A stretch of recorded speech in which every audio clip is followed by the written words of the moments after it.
अल्लाह करीम ने फरमाया ये तो नेकी नहीं कि मुंह मशरिक की जानिब करो या मगरिब की जानिब करो।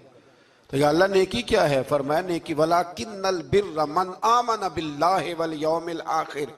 फरमाया नेकी तो ये है कि अल्लाह और आखिरत पर ईमान लाओ।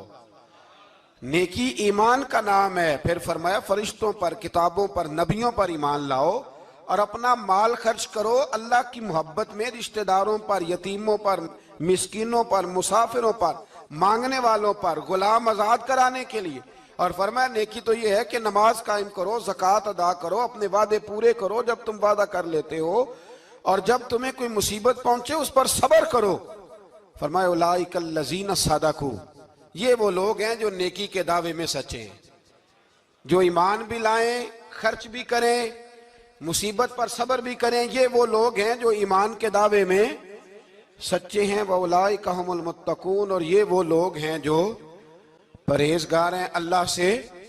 आगे आगे ये आयत जिसमें अल्लाह ने किसास का हुक्म दिया है, बदला लेने का।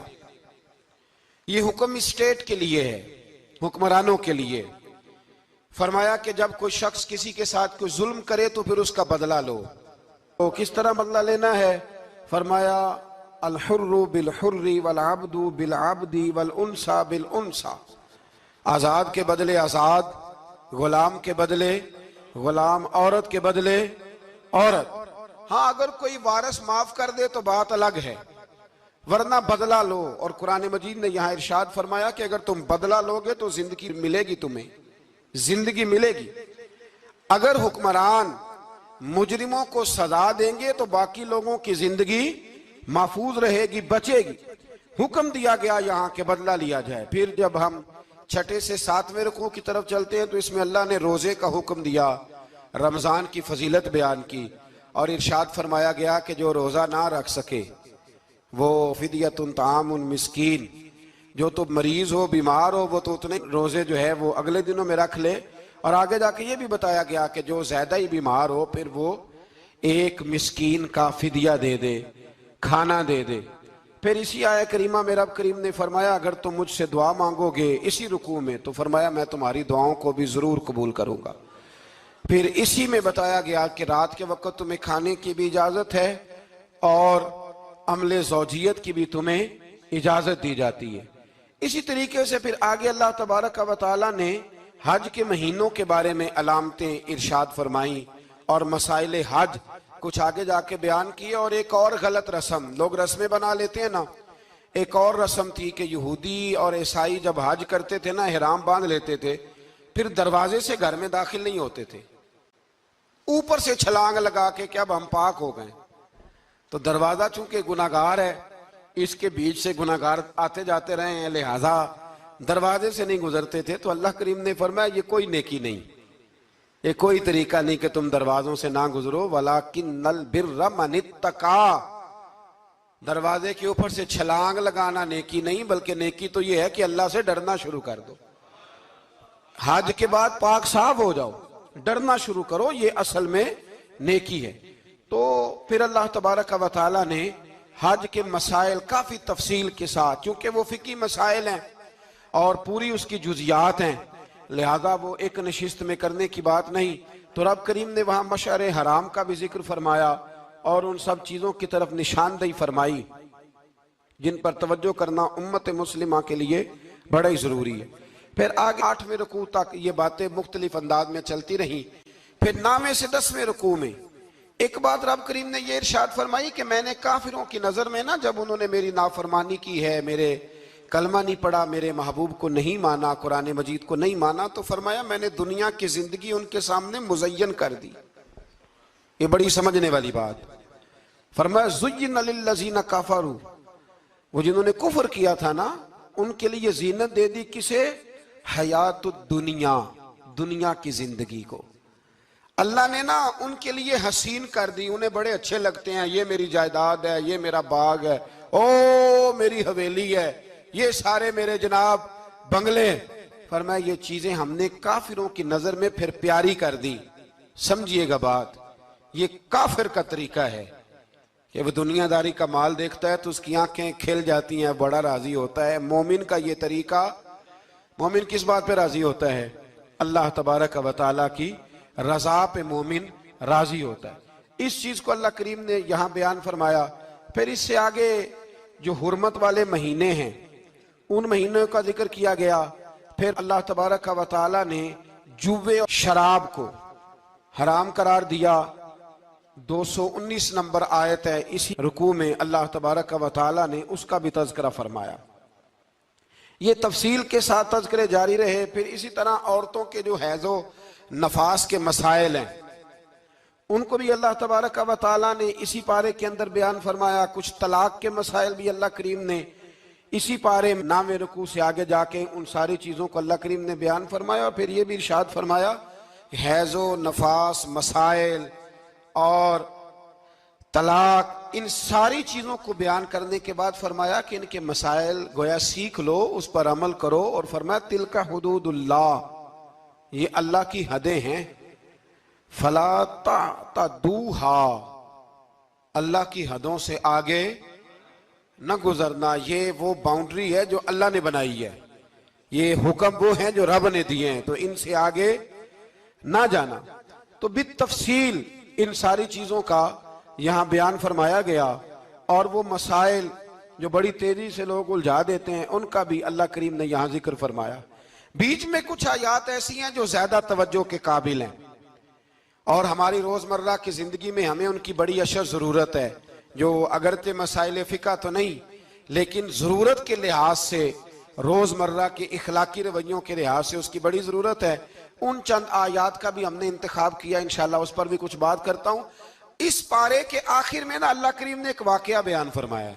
इसमें अल्लाह तबारक व तआला ने ना बनी इसराइल का एक वाकया बड़ी तफसील के साथ, और वो इस पारे के इख्तिताम पर अकीदे के लिहाज से, नजरिए के लिहाज से, समझने के लिहाज से बड़ी अहम चीज है, उस पर जरूर गौर फरमाएं। वो ये हुआ कि बनी इसराइल के अंदर हमेशा ऐसे होता था कि अल्लाह तबारक व तआला एक पैगंबर और एक बादशाह, बनी इसराइल के अंदर हमेशा नबी और बादशाह मौजूद रहते थे। एक वक्त ऐसा आया कि बनी इसराइल में कोई नबी नहीं थे और बनी इसराइल का जो अपना इलाका था ना वो मुल्क शाम है। तो कौम में अमाल का एक कौम थी और बड़े सख्त गिर लोग थे। उन्होंने बनी इसराइल वालों के साथ लड़ाई की, जिहाद किया और इन्हें इनके इलाके से निकाल दिया। और कुछ हजरत यूसुफ अलैहिस्सलाम के ज़माने में वैसे भी एक बहुत बड़ी तादाद जाके मिस्र में आबाद हो गई थी। अब ये हुआ कि इनके पास कोई बादशाह नहीं है, ये बार बार दुआ करते हैं, इल्तिजा करते हैं। तो अल्लाह ताला ने एक पैगंबर इन्हें अता किए जिनके मुख्तलिफ नाम किताबों में हैं। सदरुल अफाज़ल रहमतुल्लाह अलैह ने तफसीर खज़ाइनुल इरफान के अंदर उनका नाम हजरत शमवील अलैहिस्सलाम लिखा है। हजरत शमवील अलैहिस्सलाम को अल्लाह ताला ने नबुव्वत अता फरमाई और जब हजरत शमवील अलैहिस्सलाम अल्लाह के नबी हुए, बनी इसराइल वालों को यकीन आया कि अल्लाह ने अल्हम्दुलिल्लाह हमें एक नबी के झंडे तले जमा कर दिया है, तो फिर उन्होंने कहा कि आप हमारे सामने एक बादशाह भी मुकर्रर करें ताकि हम उसकी सरपरस्ती में जिहाद करें। जब इन्होंने ये बात की तो अल्लाह तबारक व तआला ने हजरत शमवील अलैहिस्सलाम के जिम्मे लगाया। तो एक उस जमाने में अल्लाह के नेक बंदे थे, जनाब तालूत अलैहिस्सलाम उनका नाम था। तो हजरत शमवील अलैहिस्सलाम ने उन्हें कहा कि अल्लाह करीम ने ना तुम्हारा बादशाह तालूत को बनाया है, उनका नाम भी कुरान मजीद ने जिक्र फरमाया है। तो बनी इसराइल के लोग कहने लगे ये तो गरीब आदमी है, वो बकरियां चराया करते थे लेकिन इल्म में बड़े पुख्ता थे, वजूद में बड़े ताकतवर थे। तो कहा कि ये तो गरीब आदमी है, तो हम तो ज्यादा हक रखते थे कि हमें बादशाह बनाया जाए। तो हजरत तालूत अलैहिस्सलाम के बादशाह बनने के बाद हजरत शमील अलैहिस्सलाम ने जो बात की अल्लाह करीम ने उसे कुरान मजीद में बयान फरमाया। रब फरमाता है बस्ततन फिल इल्म वल जिस्म, इसे इसलिए तुम्हारा बादशाह बनाया गया है कि इसे हमने कुशादगी दी है, इल्म में भी और जिस्म में भी। बड़े माशाल्लाह मोटे ताजे थे, वजूद बड़ा ताकतवर था। कुछ मोटे ताजे होते हैं पर ताकतवर नहीं होते, मोटे ताजे भी थे और ताकतवर भी थे। फरमाया कि वजूद में भी ताकत है और इल्म में भी अल्लाह ने इन्हें वुस्अत अता फरमाई। तो बनी इसराइल वाले कहने लगे जी नहीं जी कोई बंदा और आ जाए, ये हमारा बहुत बड़ा मसला है ना जी, हर एक की मर्जी की ना तो बात हो सकती है और ना हर बंदा हर एक की मर्जी पर पूरा। कहने लगे नहीं जी कोई और होना चाहिए था, हमें कैसे पता चलेगा कि अल्लाह ने मुकर्रर किया है। बड़ी खास बात है, इसको समझिएगा। ये सारा मजमून आपको मिलेगा इसी पारे के आखिर में, आप पढ़ेंगे ना जी तो ये सारा मजमून आपको मिलेगा। और आप अगर सरसरी नजर से भी इसका मुताला करेंगे ना, जाके कुरान शरीफ खोल के 15वें से 16वें रुकू में, आप खुश होंगे कि आप कितने अच्छे नजरिए और अकीदे के मानने वाले हैं। तो जब कहा ना कि तालूत को हमारा बादशाह बनाया गया तो दलील क्या है, तो कुरान कहता है कि हजरत शमूएल अलैहिस्सलाम ने फरमाया कि तुम्हारा एक ताबूत था, एक संदूक था तुम्हारे पास, वो संदूक तुम्हारा कौमे उमाल का उठा के ले गई थी। इनके बादशाह होने की दलील ये है कि अल्लाह तुम्हारा वो संदूक तुम्हें वापस कर देगा, वो तुम्हारा संदूक तुम्हें वापस कर देगा। उस संदूक में क्या है, वो हजरत आदम जन्नत से साथ लेके आए थे। उसमें था क्या, तो कुरान मजीद कहता है कि उसके अंदर ना हजरत हारून अलैहिस्सलाम और हजरत मूसा अलैहिस्सलाम के तबर्रुकात थे। तबर्रुकात।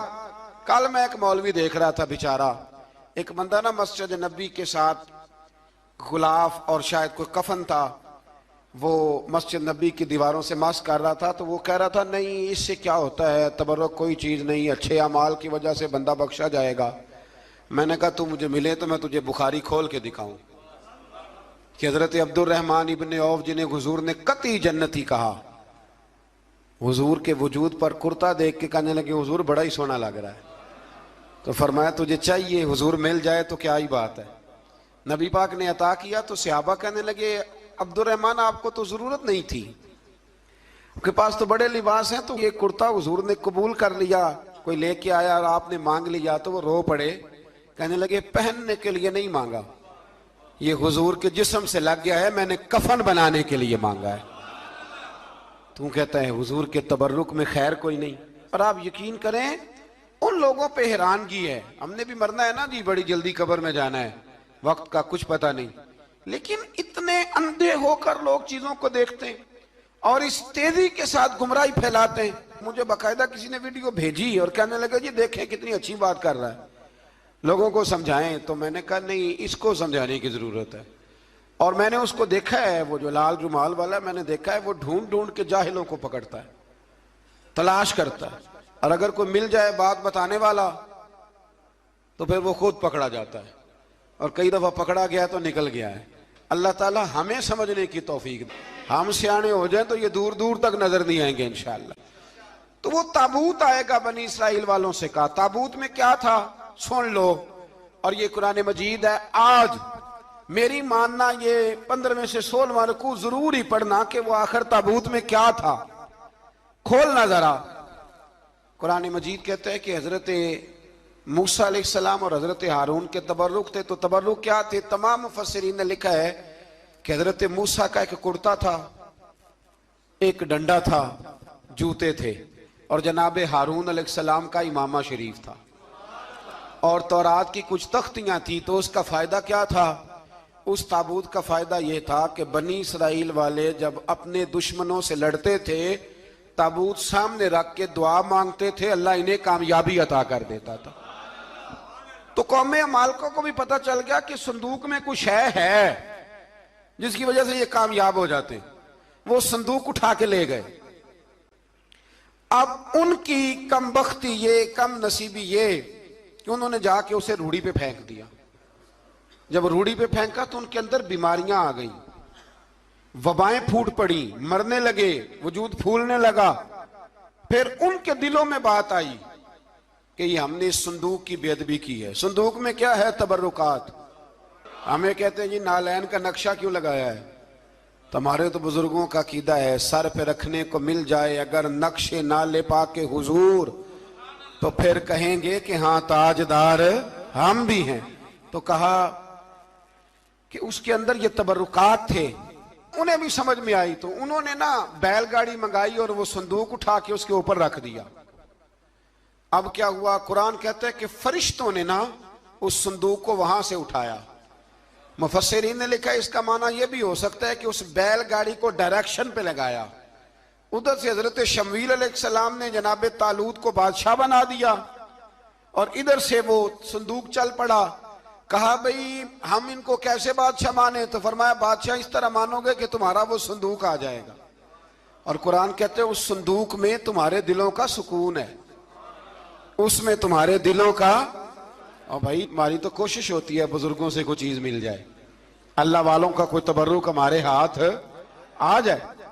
तो वो संदूक आ गया, ये मान गए। अब जिहाद करने निकले तो लड़ना था जालूत की कौम के साथ। वो बड़ा सख्त आदमी था, 3-3 मन सोना उसने वजूद पे पहना होता था। उसकी कौम से लड़ना है, टोपी बड़ी तगड़ी पहनी होती थी लोहे की। अब कौन लड़े? एक नौजवान थे जिनका नाम था दाऊद अलैहिस्सलाम। वो भी बकरियां चराया करते थे। और जिन दिनों हजरत तालूत निकले ना अपनी कौम को लेकर जालूत के खिलाफ लड़ने, तो हजरत दाऊद भी शामिल हो गए। अल्लाह जब किसी को नवाजता है ना तो फिर खास ही करम नवाजी करता है। मुफस्सिरीन ने लिखा जब ये जा रहे थे ना, वहां जा रहे थे तो रास्ते में इन्हें 3 पत्थर मिल गए। इन्होंने वो तीनों पत्थर उठा लिए।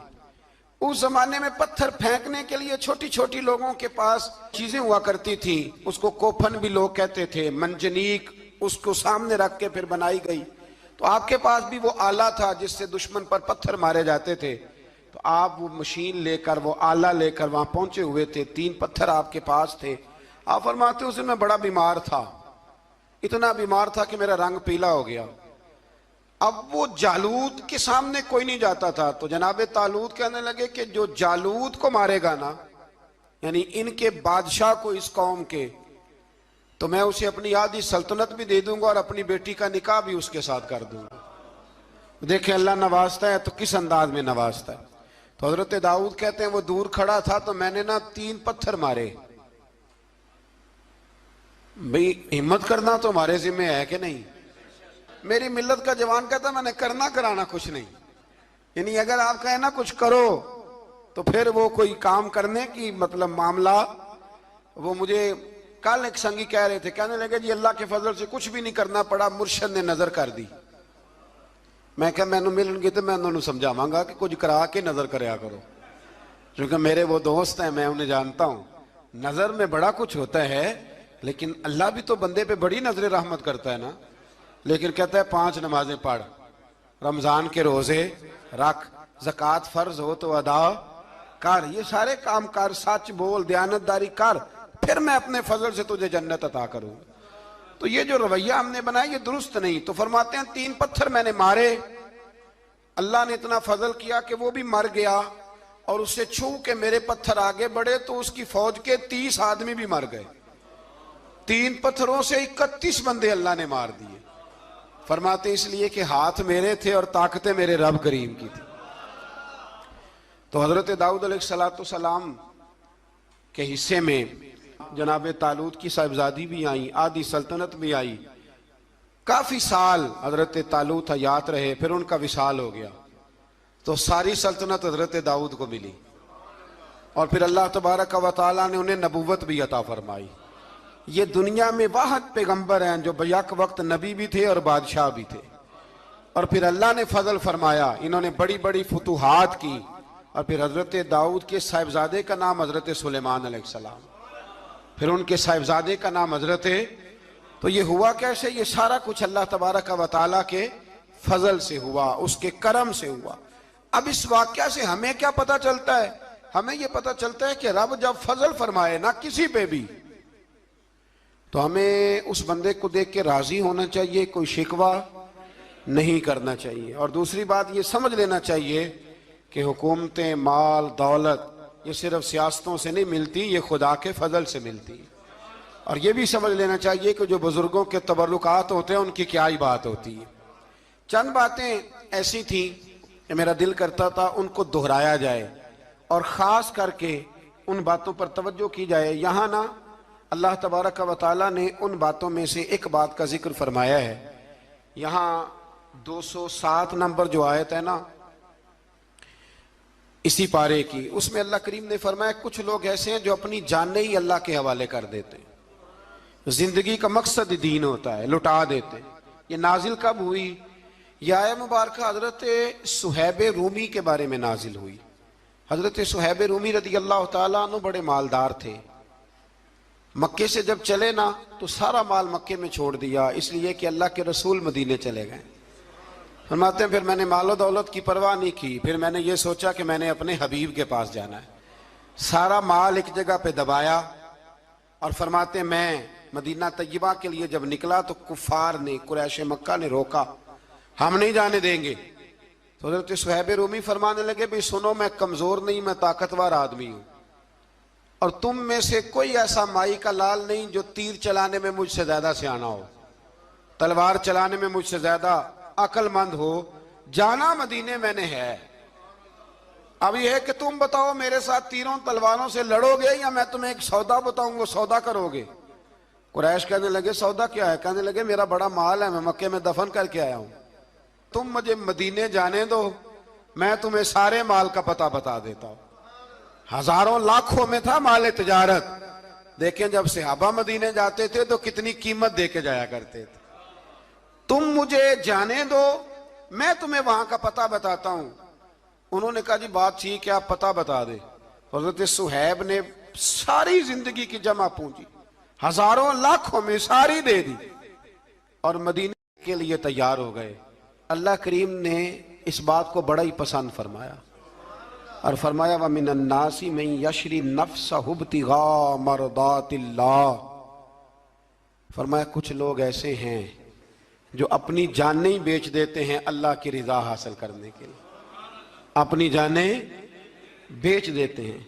नफ्सहु इब्तिगा मरदातिल्लाह, अल्लाह की रजा हासिल करने के लिए अपनी जानों को बेच देते हैं। तो फरमाया फिर अल्लाह क्या करता है? फरमाया वल्लाहु रऊफुम बिल इबाद, फिर अल्लाह भी अपने बंदों पर बड़ा ही रहम फरमाने वाला है।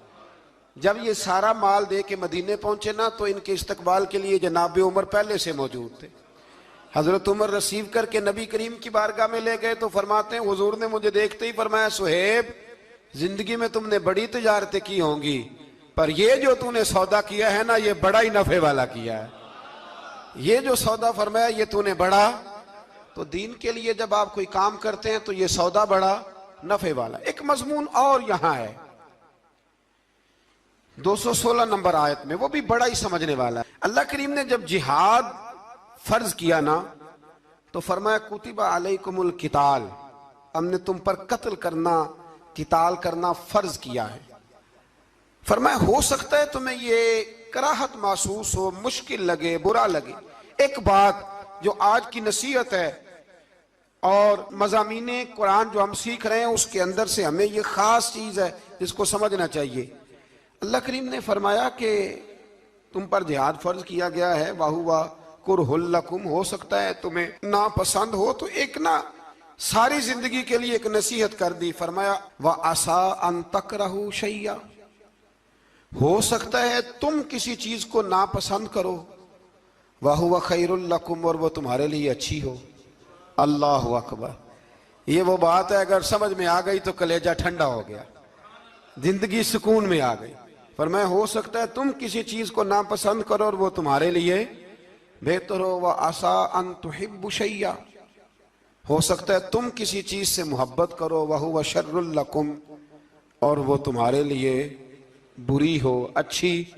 बस मेरे रब ने एक बात मुसलमान को बता दी जो जीने के लिए बड़ी काफी है। फरमाया तुम मेरे और मेरे रसूल के हुक्म पर चलो। क्यों? इसलिए कि वल्लाहु यअलमु व अंतुम ला तअलमून, अल्लाह जानता है तुम नहीं जानते। अल्लाह के तरीकों के मुताबिक, रसूलुल्लाह के बताए हुए तरीकों के मुताबिक चलो। अल्लाह जानता है, हम जानते नहीं। तो कुरान मजीद की इस नसीहत पर जरूर गौर करें। एक शख्स ने एक दफा अपनी बीवी की बड़ी शिकायतें की नबी करीम की बारगाह में, तो रसूल करीम अलैहिस्सलाम ने फरमाया हो सकता है अल्लाह तुम्हें उसमें से ऐसी औलाद अता कर दे जो तेरे लिए बाइसे खैर हो। जो चीजें हम नापसंद करते हैं बाज़ औक़ात उसी में से अल्लाह ताला हमारे लिए खैर कर देता है। अल्लाह हमें समझने की तौफीक अता फरमाए। हाल दिल किसको सुनाए, आपके होते हुए क्यों किसी